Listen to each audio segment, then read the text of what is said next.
Hello, I'm Sherry Henley with Business Over Coffee. Thank you so much for joining us today. Today our title is How Social Media, Psychology, and Sustainability Meet Online. It's going to be good, so stay right where you are. We'll be right back.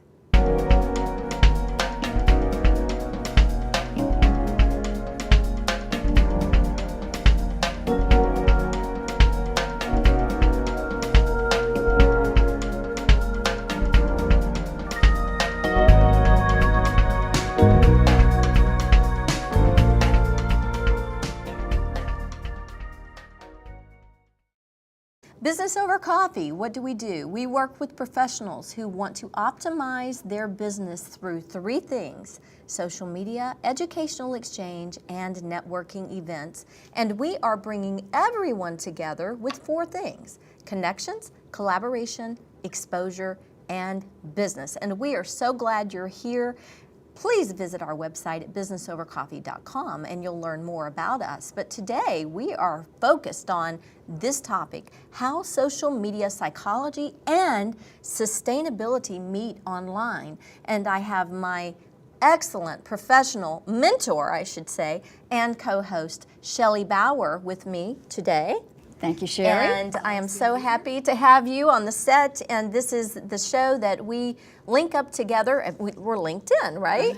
And run this show and have some of the best come in terms of professionals. So we have Mary Singer with us today, and I would like you, Shelley, to take over from here and introduce Mary.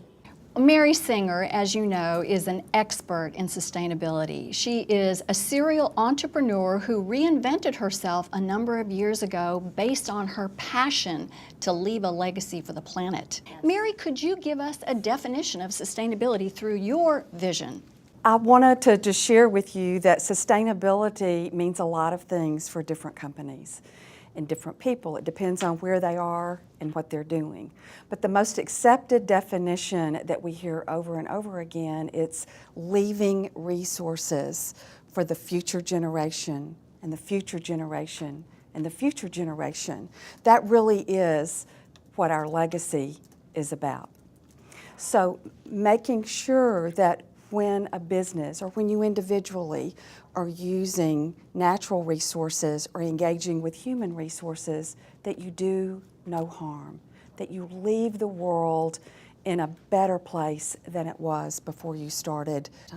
Right. And I know how passionate you are about this subject, and you have taken it throughout the region with WeBEC and WeBank South, Women Business Enterprise National Council.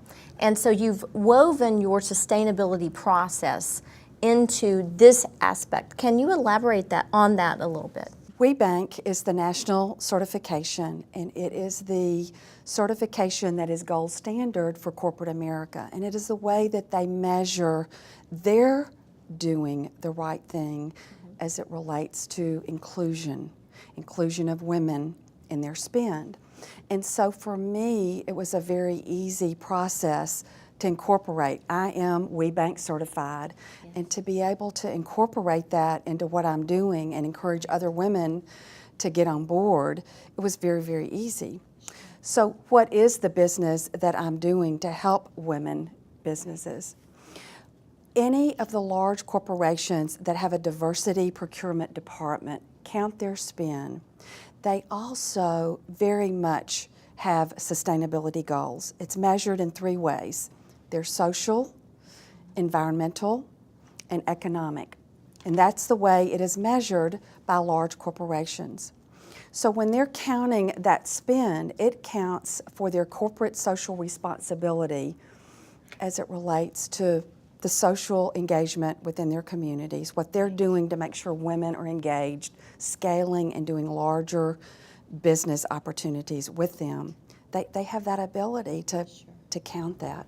And so that's now actually a driver on Wall Street, is it not? It is. The Wall Street now is really looking at those three measurements and how every business that is a Wall Street company is measuring their social, environmental, and economic goals. So is that called like a sustainability index for people who want to seek out stocks of companies that are very committed to the sustainability movement? It's called their corporate social responsibility or their sustainability reporting. And the companies that have taken that to a very high level have their annual reports, but the management has taken these measurements out and put them into a format that Wall Street can pay a lot more attention to, that we in the public can pay a lot more attention to. If we're buying a product that Procter & Gamble has and their mini product line, their product line,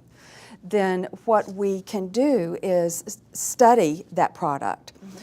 The chemicals that are in that product, we can study how it's packaged, and we can ultimately make the decision. They're going to have apps where we can quickly make a decision if it has a lot of integrity and ethics around that product before we bring it home and offer it to our family. So when you talk about apps, again, you're going back to digital, which is also social media. We tie that into sustainability.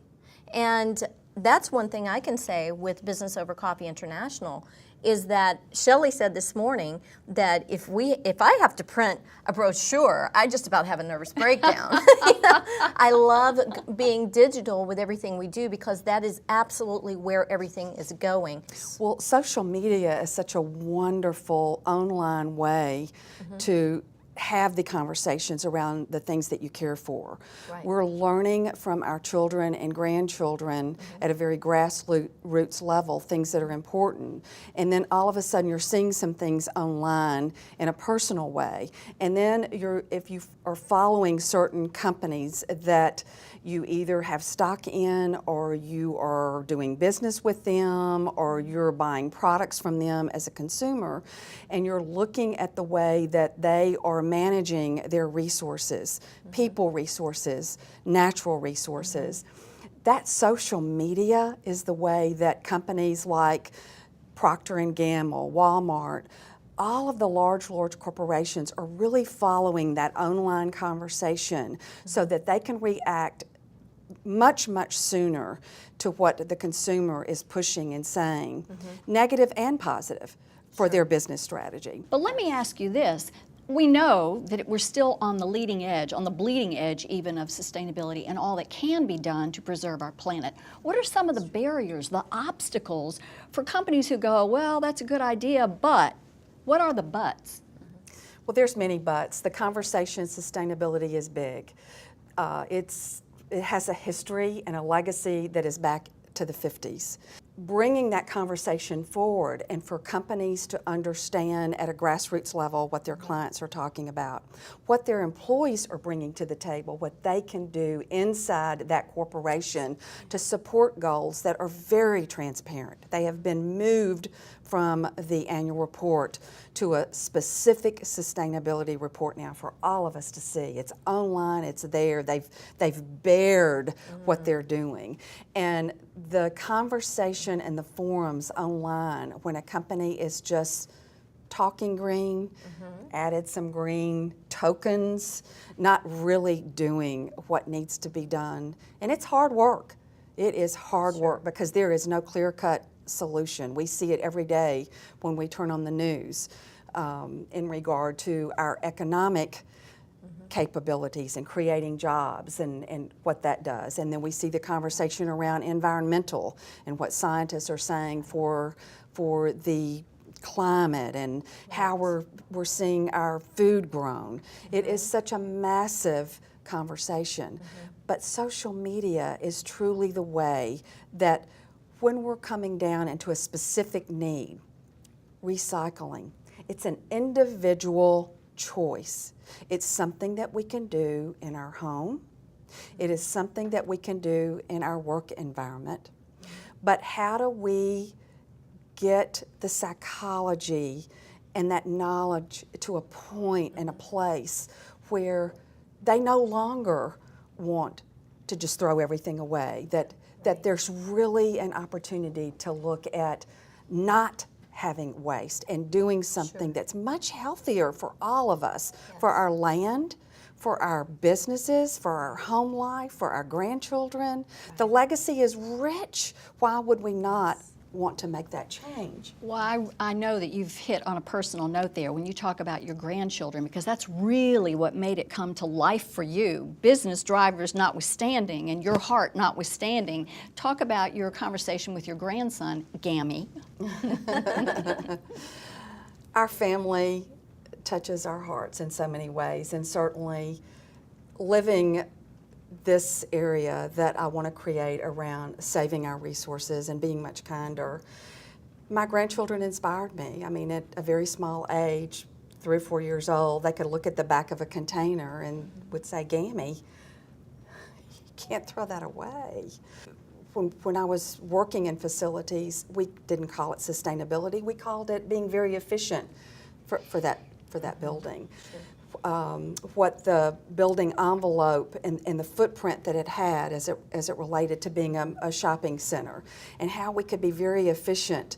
Well, we had to have those efficiencies in place around light and using electricity and using water and using all of those resources. So it was a very easy transition as it related to how I was moving into this transition for helping large companies bring that important conversation to their suppliers. Sure. And help them understand that they had, if they were going to work with this large company, they had to understand the importance of supporting the goals that were laid out there for the whole world to see, and that they had to get on board to support the sustainability goals of the companies that they were working with. You're or so possibly passionate. lose the contract. And Yes. we're seeing that happen more and more. And One of the things, as we wrap up on this segment, that I would like to bring to light is that you wrote about this. You have a background in real estate, and you wrote about this in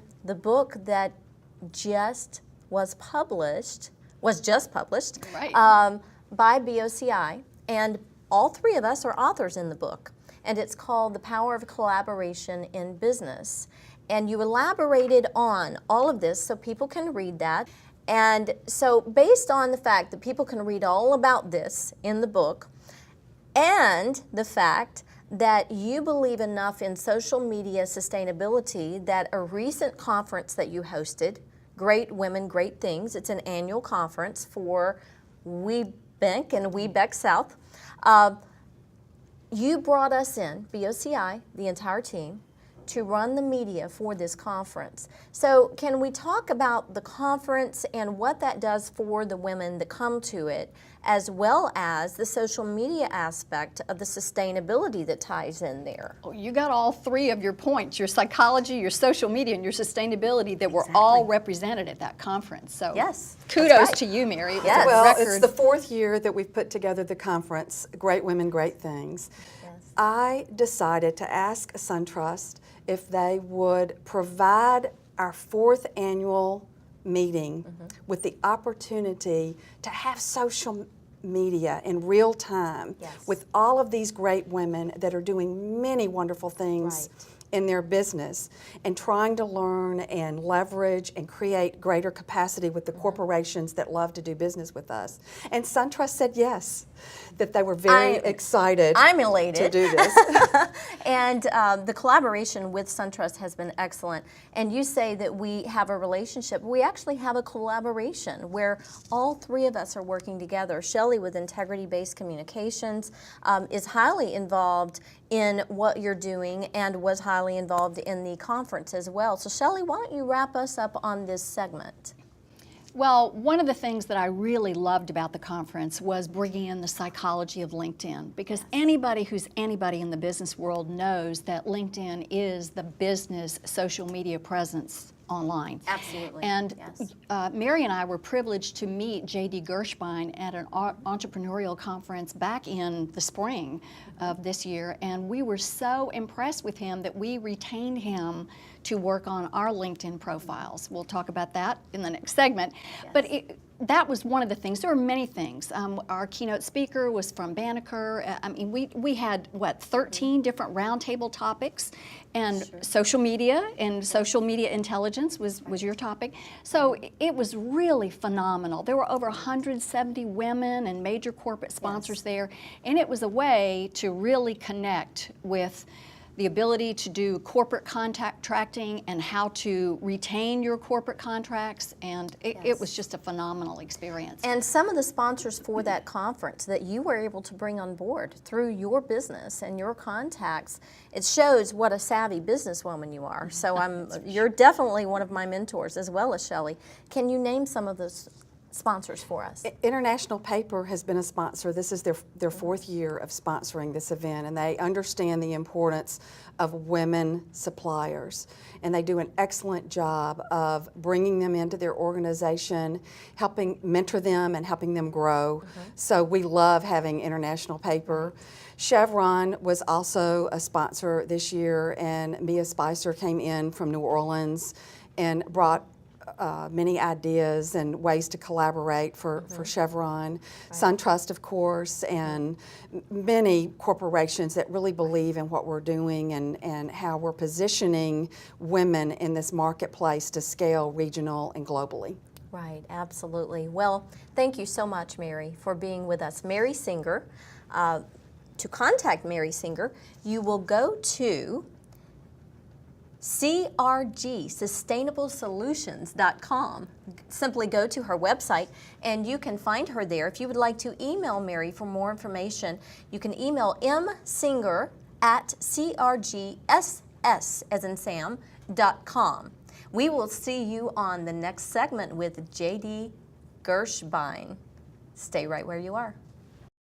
Hey, this is Jamie Hall from Rising Fire Productions, here to tell you about In Frame, a weekly web show that we host every Sunday from 7 to 9 p.m. at www.risingfire.com. And I immediately get worried. I immediately go, uh-oh. We bring guests on to discuss the business of film, art, and entertainment.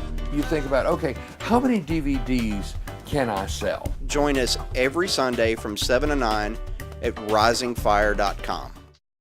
We are back. Sherry Henley with Business Over Coffee with my co-host Shelley Baur. And we have been discussing how social media, psychology, and sustainability meet online. We have J.D. Gershbein all the way from Chicago, Illinois, who talks about and teaches the psychology of LinkedIn. Shelley, I want you to elaborate and introduce J.D. for us. JD, welcome to Memphis. We're so happy to have you here. And JD came in for the WeBEC meeting, the Great Women, Great Things, and he wowed them from the opening keynote speech to his breakout roundtable to a very special workshop in the afternoon for an intimate group of people who really wanted to dive into the psychology of LinkedIn and how it can really be leveraged to build more business for us online. So it ties all three of your components of the theme today, and we are so excited to have you here. Would you please start off by telling our audience here what you told them live? Well, it's really something that just kind of evolved naturally with me, Shelley. And by the way, may I say I'm delighted to be in Memphis and have Business Over Coffee. It really gives me the opportunity to do everything that I've been trained to do, ladies. I'm a man of science. I've never, ever downplayed that. And when the social media revolution really started to take off and gain wings, I decided that I wanted to go that route. Whereas everybody seems to talk about certain things regarding social business and the prominence of LinkedIn and what you should do on the site to generate leads and find jobs and create new opportunities, I decided that I wanted to look at how this really works, which is on the deepest emotional and intellectual centers of the brain. Quite frankly, how else can you explain that we can look at a computer screen, find somebody who could provide a service, sell us a product, or hire us for a job, and based on the information they see on that screen, give them an interview, create conversations around a topic, bring them into the enterprise. And that fascinated me. And in essence, what I do, the essence of my business is I package people for sale on LinkedIn. What are the tips that you would give individuals who are just starting to build their LinkedIn profile? When I first started doing the work in early 2007, after discovering the site soon, just prior to that, The LinkedIn profile was not the document that it is today. It was a bit more static, it was a bit more unrefined, it was not aesthetically pleasing. Sure. Now, with the changes on LinkedIn, it no longer looks like some undergraduate's IT project. Right. It is a real site. Yeah. It is a vibrant visual medium. Yeah. So for people who have postponed really exploring the depths and breadth of this document, it's time to care.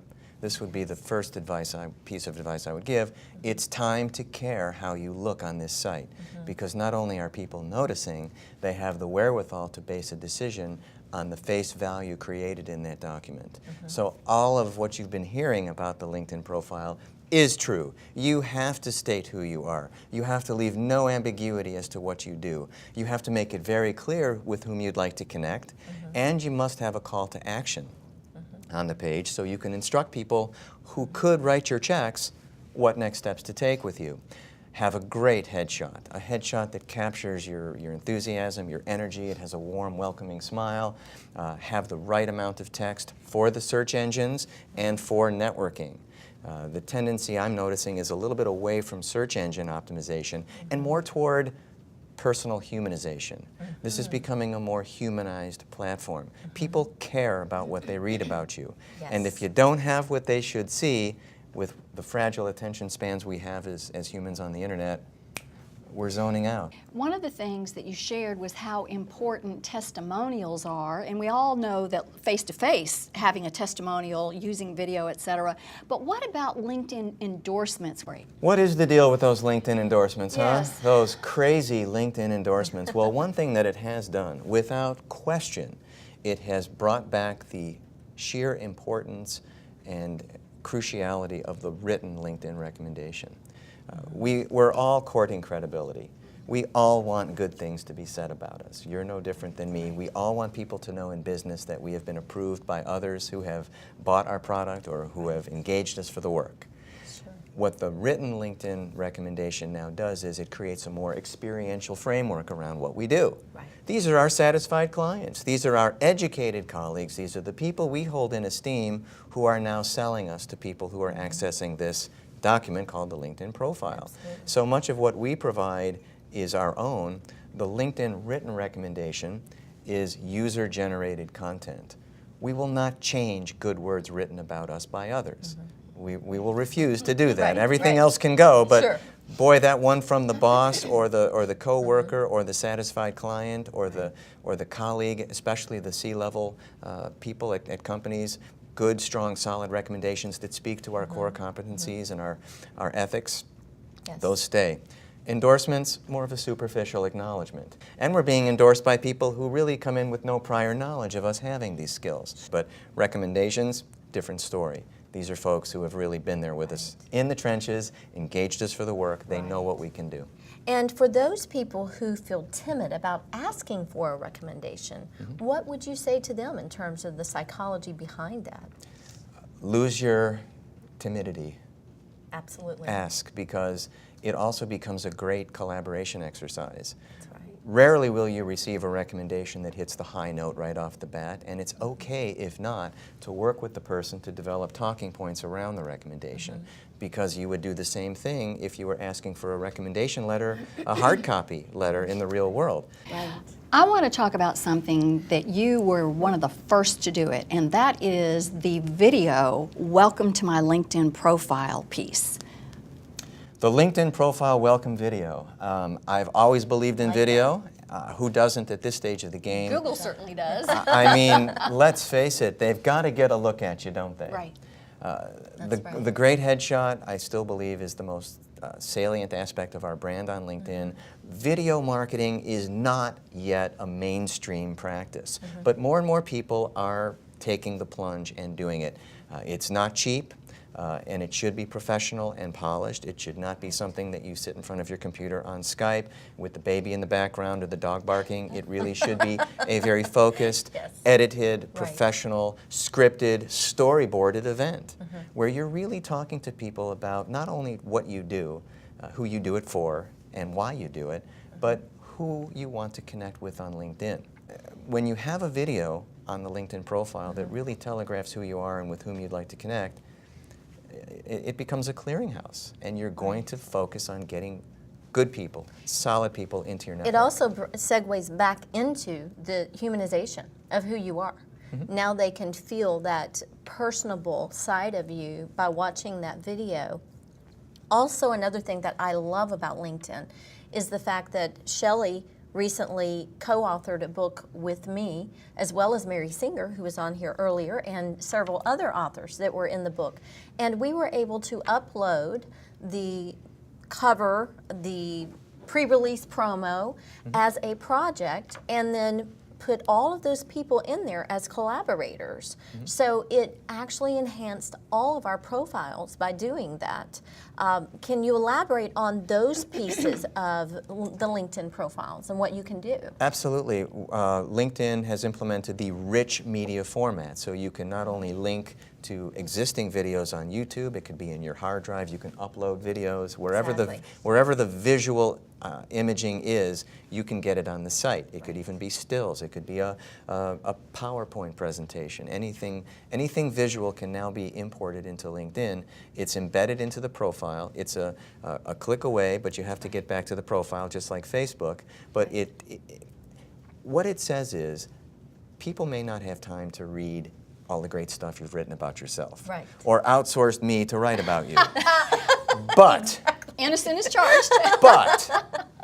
but they will take time to launch a video if they see that it's a minute, minute 15, minute 20. Right. They have time for that. Yes. So what you put in that minute 20 should have everything that they could read, but it's between the lines now, because social encourages us to be authentic. Yes.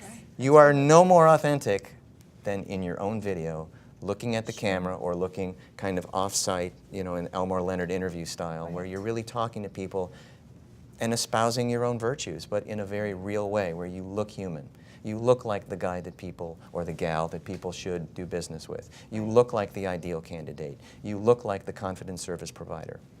Absolutely. So my takeaway from the work that I've been privileged to do with you is specialize and make sure that you communicate that specialty, and then you choose strategically how you will collaborate, the groups with which you will engage, how you manage your contacts, and how you manage your messaging. You couldn't be more right. Above all else, and a lot of people are trying to deep think this now, all LinkedIn is, all any of social media is a communication platform. That's all it is. And social is unique, and LinkedIn is even more unique. It is a two-way and a broadcast communication platform. And the groups are a great way to gain market research, to gain competitive advantage, to connect with the right people, Yes. and build a network that is going to have a lot of value. You know, you said something that I got to bring this up as a pushback when I was talking to corporations about having you in for private consulting sessions or small workshops, and the perception that, oh, well, LinkedIn is just where you go if you want to have a job, and it's like, au contraire, LinkedIn is where you want to manage the message, keep in compliance with the guidelines of the corporation, because the people that I work with are interfacing with surgeons, or interfacing with research teams, and people are checking them out online before they ever get to the meeting, so that they have a sense of, you know, who is this person behind the title. That's so it's absolutely very correct. important. Well, the idea that LinkedIn is a static business directory, I think, has gone by the wayside. It is no longer that. It was a place where people created accounts just to kind of sit there, and they didn't work on the networking piece. But now, wherever you are, and because we have these devices that clip onto our belts, and that in an instant we can access a world of information, I know salespeople who don't make a move without it. Myself, I don't make a move without it. I am researching everybody prior to a meeting. Better meeting preparedness. We all know that business intelligence is really the greatest asset we have in any transaction, or any engagement, or the value we can bring to any enterprise. Knowledge is power, but applied knowledge is revenue.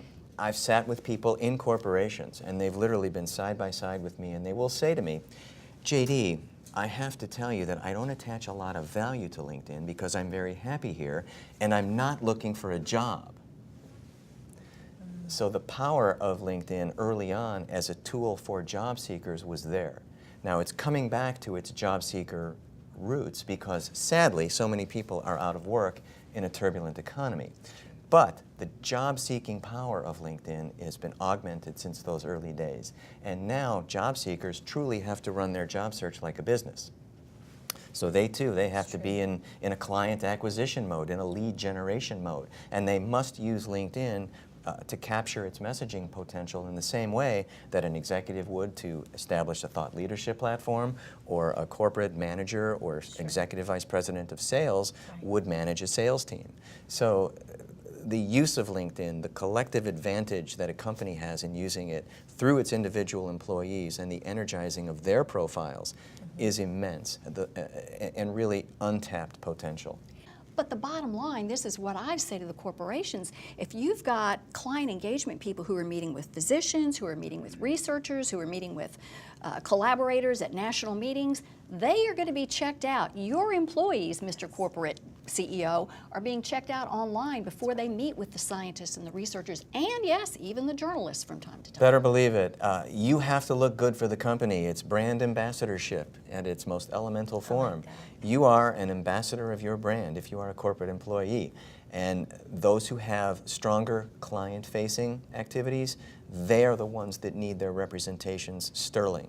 Thank you so much for being with us all Of the way course. from Chicago, right here in Memphis, It's Tennessee. a world away, isn't it? Yes. Just and- adjusting to the same time zone has been the toughest thing. Well, for those of you who would like to connect with J.D. Gershbein, first of all, make sure you have a great LinkedIn profile. That's right, folks. And personalize that invitation. And if Personalize that invitation. That's true. Don't Yes. send me that default, standardized, formulaic, boilerplate Because he'll say text. no. Exactly. You can find J.D. Gershbein by simply going to LinkedIn.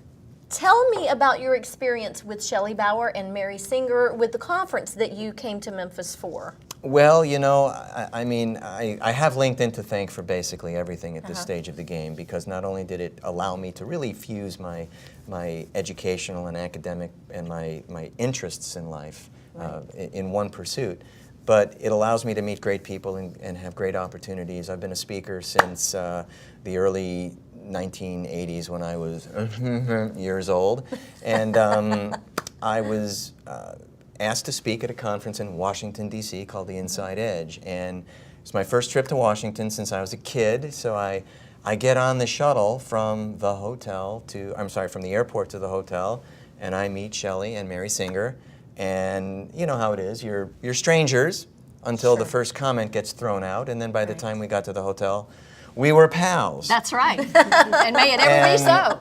Now look at us. I guess, you know, they liked what they saw when I spoke there. I was a keynote there, and I'm really, at this stage of the game, quite frankly, like the feather in Forrest Gump. I just seem to go from place to place to place. Whoever's interested in having a conversation with me, I will have the conversation.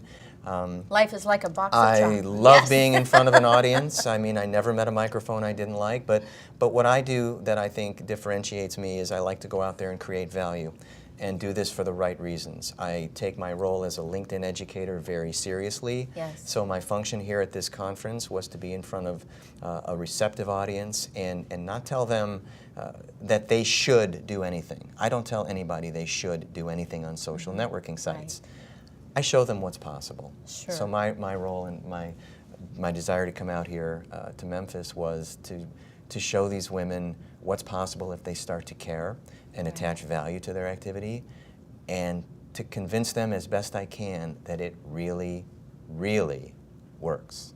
Thank you. And again, thank you for being our guest today. J.D. Of course. Gershbein, Shelley Baur co-host. You can find Shelley on ShelleyBaur.com or IntegrityBasedCommunications.com. You can find J.D. on LinkedIn, of course, and also at Owlish, just like an owl with the big eyes, communications.com, and you can find me at sherryhenley.com. Also visit businessovercoffee.com. We are so glad you're here with us today, and we are continuing to accomplish our mission, which is bringing everyone together. God bless you.